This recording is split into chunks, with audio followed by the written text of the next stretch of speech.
शिवधारा, जय जय शिवधारा। इंसान का जीवन गुजारने का अंदाज ऐसा है कि वह अपनी बनाई हुई आदतों के अनुसार जीता है। खाने पीने की आदत, देखने की आदत, सुनने की आदत, बोलने की भी आदत है, यहाँ तक कि सोचने की भी आदत है। फिर सोचने में भी मुझे क्या सोचना है यह भी एक आदत बनाता है, क्या मुझे नहीं सोचना यह भी एक आदत बनाता है। रूटीन लाइफ हमारी इस पर ही आधारित है, ऐसे ही जीवन गुजर रहा है और उसमें कुछ आदतें हमारी रोज़मर्रा की ज़िंदगी के लिए आवश्यक हैं, ज़रूरी हैं, उस पर जीवन हमारा चल रहा है। कुछ आदतें हमारी साप्ताहिक काम आती हैं, कुछ मासिक, कुछ ईयरली, साल भर के बाद वो आदत काम आती है। जैसे हम अमुक कार्यक्रम में, मेले में, गुरु दरबार में, महोत्सव में जाते हैं, कोई महाशिवरात्रि पर हम लोग ये करते हैं, रामनवमी पर, जन्माष्टमी पर ये करते हैं, होली का त्यौहार हम लोग ऐसे मनाते हैं। फिर कुछ होती, कुछ सालों के बाद वाली आदत हमारे घर में, जैसे जब भी कोई मंगल कार्य होता है, हमारे बिरादरी में, पड़ोस में कोई मंगल कार्य होता है तो हम लोग ऐसा करते हैं। फिर कुछ आदतें होती हैं जो 5-10 साल के बाद सामने आती हैं। रूटीन लाइफ में गुस्सा आया, शांत हो गया, रूठ गए, फिर मान गए। फिर कभी कभी एक बात को लेके हम पकड़ के बैठते हैं, जल्दी छोड़ते नहीं हैं। और कुछ तो जन्मों जन्मों की आदतें भी इंसान के जीवन को बनाती है और भविष्य को या तो बिगाड़ती है या तो बनाती है, बस इसको समझना है। बेसिक आदतों पर हमारा जीवन निर्माण होता है, हमारे जीवन की बिल्डिंग उसी पर खड़ी है।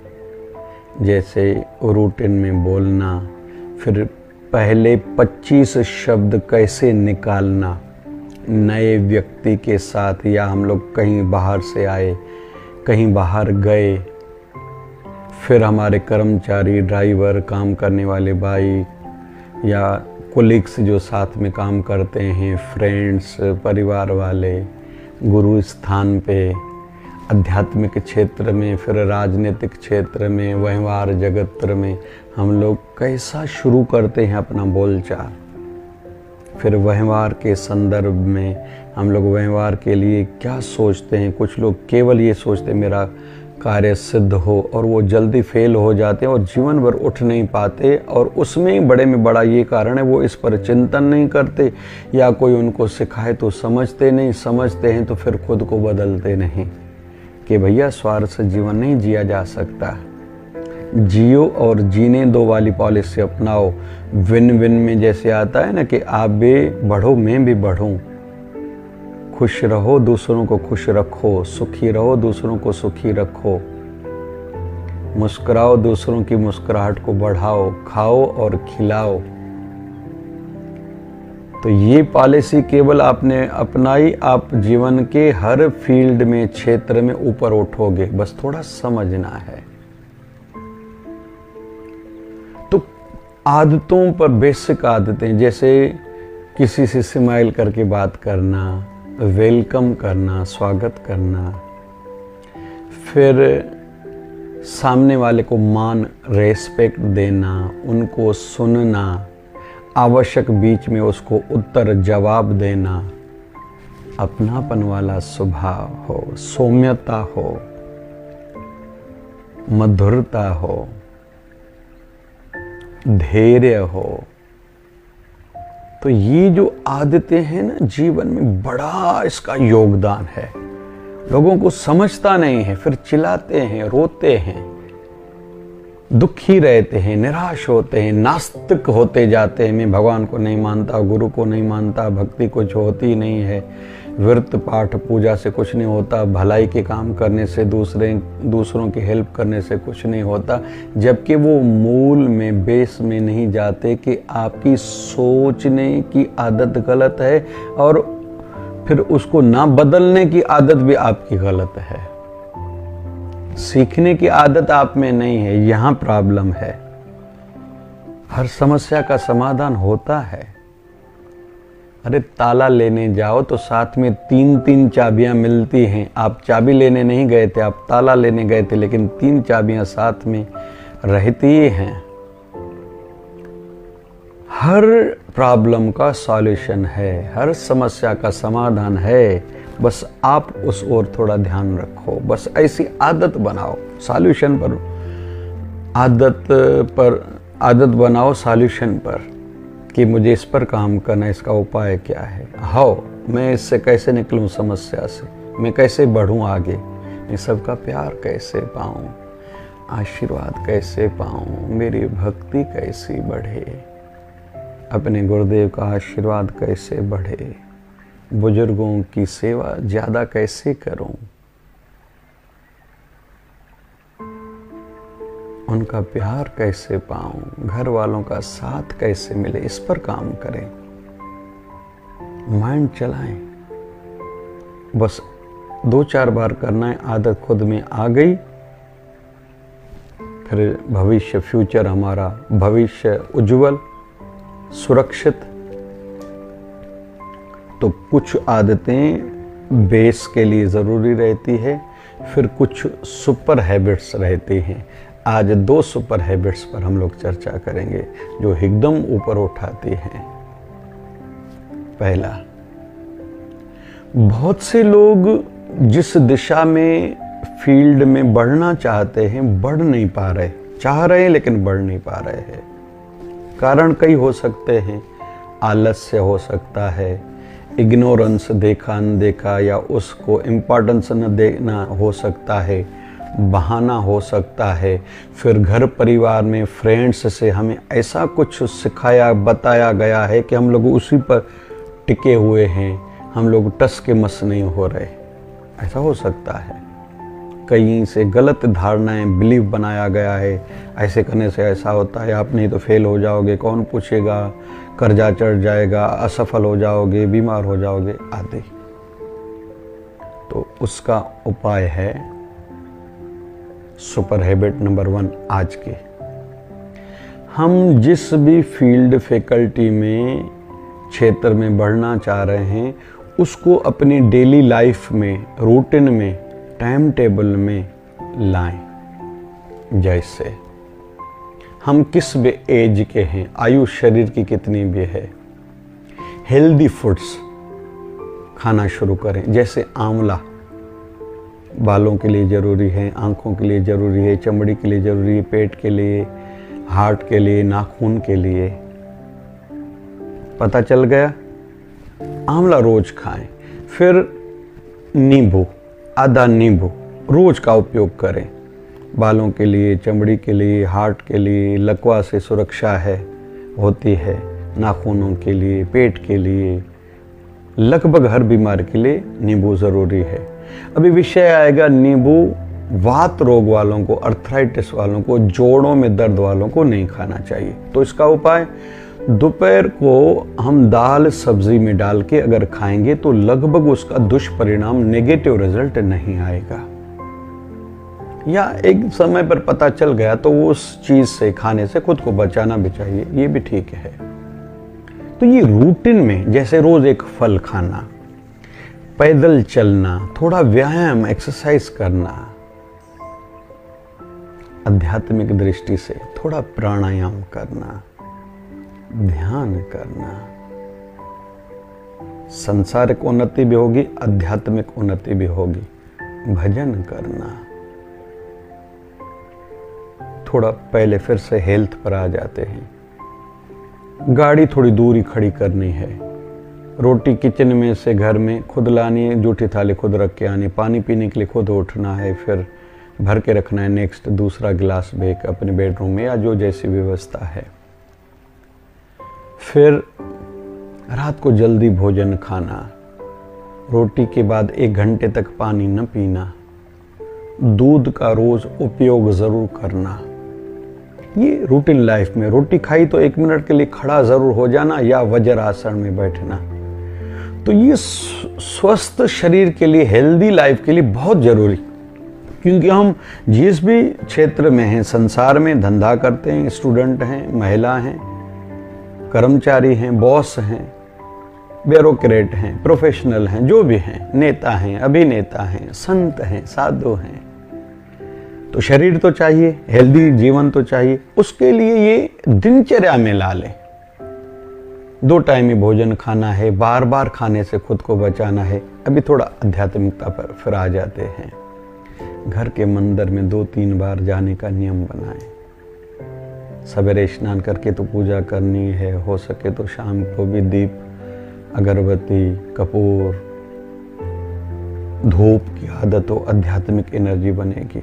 फिर छोटा सा शिवलिंग हो, शालग्राम हो, जल चढ़ाना, ठाकुर जी को स्नान कराना, अपने गुरुदेव को तिलक लगाना, जो भी जैसी मंदिर की व्यवस्था पूजा पद्धति से हम लोग जहाँ पे संप्रदाय से, गुरु से जुड़े हैं, संत पंथ से, वो करें। फिर भोग लगाना। फिर ऐसे ही मोबाइल के माध्यम से हर 1 घंटे के बाद अलार्म फिक्स कर लें। दिन में 2, 4, 5 बार, 10 बार अलार्म बजे 5 बार भगवत नाम जपना है, जो गुरु मंत्र है, नहीं तो राम राम राम राम राम। ऐसे ही थोड़ा फिर दान करने का नियम। गैया के लिए रोज रोटी निकालना, फिर कुत्तों को कुछ खिलाना, पंछियों को कुछ खिलाना, दाना पानी देने का नियम करना, तुलसी को जल चढ़ाना, वृक्षों को पानी देना, शक्कर थोड़ी चींटियों को देना। गाड़ी में जैसे भी हम लोग जाते हैं, थोड़ी व्यवस्था बिस्किट की हो, चिल्लर की, पैसे की हो, फकीर मिले, जरूरत मिले, रूटीन में हम लोग दान करते रहें। ऐसे हफ्ते में एक नियम व्रत का रखें। सोमवार को मन की शांति बढ़ेगी, मंगलवार के से दुख कम होंगे, रविवार के उपवास से स्वास्थ्य से संबंधित और आर्थिक संबंधित जो भी तकलीफ़ें हैं, 1 टाइम बगैर नमक वाला भोजन खाएं, तकलीफ़ें दूर होगी। कुछ लोग चतुर्थी का उपवास रखते हैं, संकट दूर होते हैं, बाधाएं दूर होती हैं। कुछ लोग पूर्णमासी का, कुछ लोग एकादशी का व्रत रखते हैं। यह दिनचर्या में करना हर किसी को खुद ही है, ये बोलने के, बताने के विषय नहीं है। जो भी हम करना चाहते, अभी स्टूडेंट है, रोज़ पढ़ना है मुझे, एक तो रूटीन वाला, फिर कल कौन सा लेक्चर होने वाला है या नज़दीक में टेस्ट कौन सी है, फिर मुझे जो हार्ड सब्जेक्ट मिल रहे हैं, जो मुझे लग रहे हैं हार्ड चैप्टर्स हैं, वो जो रिलैक्स वाले दिन हैं, उन दिनों में मुझे कवर करने हैं। फिर खुद क्वेश्चन पेपर बनाना, फिर बार बार उस क्वेश्चन पेपर को सॉल्व करना, फिर 5 साल के क्वेश्चन पेपर को सॉल्व करते रहना। जैसे हर वक्त हमारा माइंड तैयार हो क्वेश्चन के आंसर लिखने के लिए। नहीं तो बच्चे बहुत से पेपर में लिखने फाइनल में जाते तो पसीना आता है, घबराहट हो जाती है, स्पीड कम हो जाती है, चाहते हुए भी वो पूरा पेपर नहीं लिख पाते। साल भर अच्छी पढ़ाई करी और रिजल्ट फाइनल के टाइम पर अच्छा नहीं लिख पाते, रिजल्ट कम आता है। तो रूटीन लाइफ में करें। ऐसे ही सेविंग हो पैसे की, रूटीन में पैसा बचाने की आदत हो। घर में थोड़ी ऐसी सेविंग के लिए भी कुछ ऐसा सिस्टम नहीं तो डब्बा बनाएं, थोड़ी बहुत राशि उसमें डालते जाने। बड़ा कोई है तो म्यूचुअल फंड में, जो भी जिसकी व्यवस्था जैसी है, सेविंग की आदत हो, ये काम आते हैं। फिर insurance, health insurance, life insurance करना। फिर वहाँ के लिए भी रोज़ कुछ ऐसा डब्बा बनाएं जिसमें दक्षिणा डालें गुरु दरबार में, या जहाँ कोई शिवालय, देवालय, मंदिर, हॉस्पिटल, वृद्धाश्रम, अनाथ आश्रम, गौशाला कुछ बन रहा है, कोई गुरुकुल बन रहा है, अपने गुरु कार्यों में सेवा देना। यह भी एक रूटीन बना है। हम लोग विशेष नहीं कर पाएंगे क्योंकि माइंड करके हम लोग करप्ट रहते हैं, टेंशन में, तनाव में, रोज कुछ न कुछ बना हुआ है। तो जो आवश्यक है, करना भी है, चाहते भी हैं, तो ऐसी रूटीन बनाए वो हमसे होता जाए। फिर जिस भी फील्ड में है, कोई स्टूडेंट है, गृहिणी माता है, प्रोफेशनल जो भी है, डॉक्टर, इंजीनियर, सीए, एमबीए, या जो भी ब्यूरोक्रेट है, जॉब वाले हैं, फैक्ट्री वाले हैं, धंधे वाले हैं, दुकान वाले हैं, कर्मचारी हैं, उस पर मैं काम करूं, रोज़ ऐसी रूटीन कर, मैं नया सीखूं, नया करूं कि जैसे मेरा स्तर, मेरे लेवल बढ़े। ये भी हर किसी को खुद ही करना है। हम लोग सुभाष चंद्र बोस जी के जीवन को देखते हैं। कई बार अप डाउन्स आए, कि कलकत्ते में उनको जब नज़रबंद किया गया था, कैसे फिर छुप के गाड़ी में से आधी रात को निकल के भागे थे। फिर विदेश में जाके कई देशों ने पहले साथ दिया, फिर छोड़ दिया, फिर साथ दिया, जापान, म्यांमार आदि कई, जर्मनी, फिर वहाँ जाके आज़ाद सेना की स्थापना करना। महात्मा गांधी के जीवन में इतनी चैलेंजेस आई, पारिवारिक आई, संगठन की आई, देश की आई, बड़ी बड़ी चैलेंजेस सामने थी। हिंदू मुस्लिम का विषय आता था, हिंदुस्तान पाकिस्तान का विषय चला था। फिर कांग्रेस पार्टी का उस समय क्या क्या करना है, बड़ी बड़ी बातें सामने आई। वो सॉल्व करते गए, इसलिए कहीं उलझे नहीं।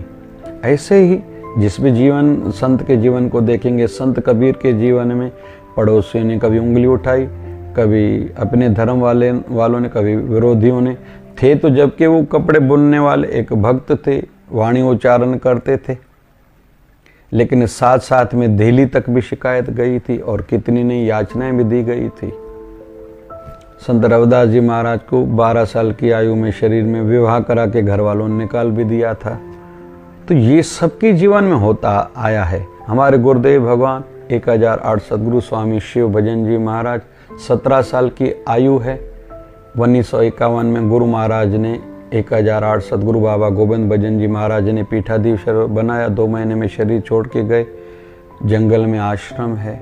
फिर ऋषियों से साधना सीखी, वैद के पास जाके वैदगिरी सीखी, फिर गाना बजाना सीखा, सत्संग करना सीखा, सेवा में रुचि थी, बहुत सी सेवाएं करी थी। उस ज़माने में प्राणायाम करते थे। ऋषिकेश में जाके गुफाओं में जो ऋषि तपस्या करते थे उनके पास से जाके प्रश्न करना, नया सीखना। साल में 2-2, 3-3 महीने वहाँ रहना, हरिद्वार, ऋषिकेश में, कभी बद्रीनाथ, और 7 बार तो ऋषिकेश से बद्रीनाथ पैदल गए थे। तो अपनी फील्ड फैकल्टी संबंधित रोज कुछ न कुछ ऐसी रूटीन बनाएं, उसके संदर्भ में मेरी जानकारी बढ़े, नया सीखूं और नया करूं भी। जिस भी फील्ड फैकल्टी में हम लोग क्षेत्र में बढ़ना चाहते हैं, चाहने से नहीं होगा, करने से होगा। नहीं हो रहा तो दिनचर्या ऐसी बनाएं। कुछ लोग जैसे स्लोगन लिखते हैं सामने, स्टूडेंट्स भाई स्टडी टेबल पर, इस साल मुझे पुराने अपने साल का रिकॉर्ड रिजल्ट का तोड़ना है, कम से कम 2-4-5% ज़्यादा मार्क्स लेनी है। फिर खुद बैठे, इस बार सब्जेक्ट डिफ़िकल्ट है, अमुक सब्जेक्ट में शायद नहीं निकाल पाऊंगा। फिर उसके लिए भी रणनीति, प्लानिंग तो खुद ही करनी पड़ेगी। वो भी लिखे, वो सामने दीवार पर लगा लें और रोज पढ़ें। ऐसे ही मंदिर में हम लोग चिट लगा लें, मुझे अभी इस महीने जो जितनी मेरी साधना का, भजन का, ध्यान का नियम है, 2 मिनट अगले महीने से मैं 1 तारीख से 1 जनवरी से बढ़ाऊंगा 2024 से। ऐसे हर किसी को करना खुद है।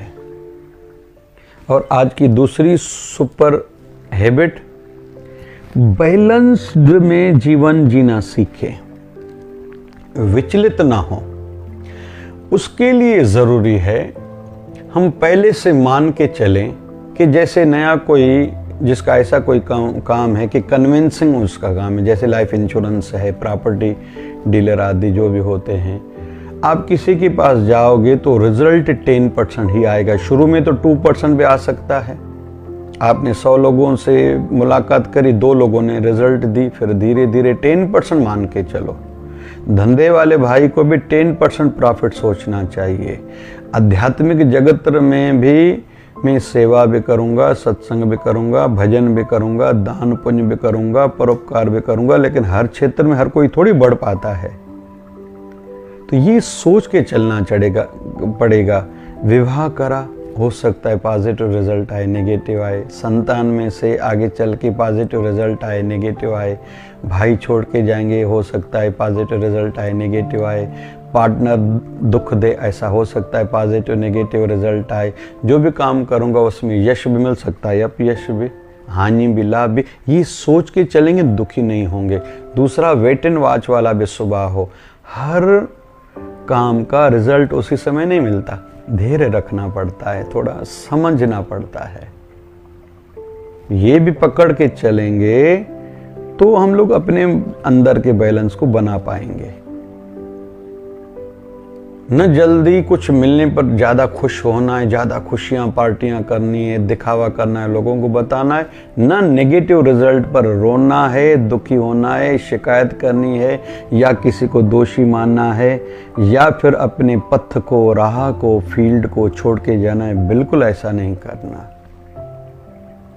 बैलेंस्ड रहें, उसलिए ही ध्यान आवश्यक माना जाता है। कमर सीधी करके, गर्दन सीधी करके, ज़ुबान तालू पे लगा के, मुंह बंद करके, उस ज़ुबान जहां अंदर तालू पर टच हो रही वहां ध्यान टिकाना। फिर अनुलोम विलोम प्राणायाम करना। फिर कुछ हंसने की भी आदत हो, कुछ हंसने वाला देखें भी आजकल, तो आजकल सोशल मीडिया माध्यम है। मोटिवेटेड रहने के लिए सूर्य नारायण को जल चढ़ाना, या हमारे घर में जो उत्साही लोग हैं, जो तगड़े हैं, उनके साथ बैठना, उनको देखना, उनसे ये प्रेरणा लेना। ऐसे ही कुछ उत्साह वाला सत्संग सुनना, सक्सेस पर्सनालिटीज़ की बायोग्राफी सुनना, देखना। आजकल यूट्यूब और फेसबुक तो अच्छा प्लेटफॉर्म है। आज तक अमिताभ बच्चन एक एक्टर होके 82 इयर्स का, पता नहीं 80 प्लस है, इतना काम कर रहे हैं, मैं कर सकता हूँ। रतन टाटा की कितनी नहीं आज इज्जत है। वर्तमान के ऐसे कई संत हैं जिनकी इज्जत बहुत है, लोग भावना रखते हैं, श्रद्धा रखते हैं, नतमस्तक होते हैं उनके लिए। या जो संत हो चुके हैं, उन संतों ने ऐसा क्या किया था जो आज पूरी दुनिया नतमस्तक हो रही है। शिरडी वाले बाबा के नाम पर आज कई नगरों में, भारत के लगभग हर नगर में गुरुवार के दिन भंडारा चलाया जाता है ज़रूरतमंदों में। हमारे गुरुदेव भगवान 1008 सदगुरु स्वामी शिवभजन जी महाराज की जन्म जयंती का उत्सव, शिवधारा महोत्सव, साल भर पूरे भारत भर में कहीं न कहीं चालू रहता है। उन्होंने ऐसा क्या किया? भजन किया, परोपकार किया, सबको प्यार दिया, अपना माना, सब कुछ लुटाया। आज दुनिया उनके लिए दीवानी है, नतमस्तक होती, कुछ भी उनके नाम के पे करने को तैयार है। क्यों शिवधारा मिशन फाउंडेशन के लिए लोगों की इतनी पॉजिटिविटी बढ़ रही है? क्यों शिवधारा सोशल मीडिया के माध्यम से फेसबुक या यूट्यूब केवल आईडी है जय शिवधारा? क्यों लोग सुनना चाह रहे हैं? क्योंकि नया कुछ मिल रहा है, अपडेटिंग, अपग्रेडिंग है। तो बैलेंस्ड रहने के लिए यह सब आवश्यक है। तो आज हमने 2 सुपर हैबिट्स सुनी। पहला, जो चाहते हैं, कर नहीं पा रहे हैं, उनके कारणों को छोड़ने का प्रयास करें। आदत, इग्नोरेंस, बहाने, या कहीं से नेगेटिविटी सुनी हुई है, गलत मान्यताएं परिवार से, दोस्तों से किसी ने गलत बता दिया है, लेकिन हम चाह करके भी वो कर नहीं पा रहे, तो रूटीन लाइफ में करें वो सब कुछ, और बैलेंस्ड जीवन रहेगा। हम लोग एक ही जीवन में बहुत कर पाएंगे। बस थोड़ा अपनाना है इन सुपर हैबिट्स को, विशेष आदतों को। जय जय शिवधारा।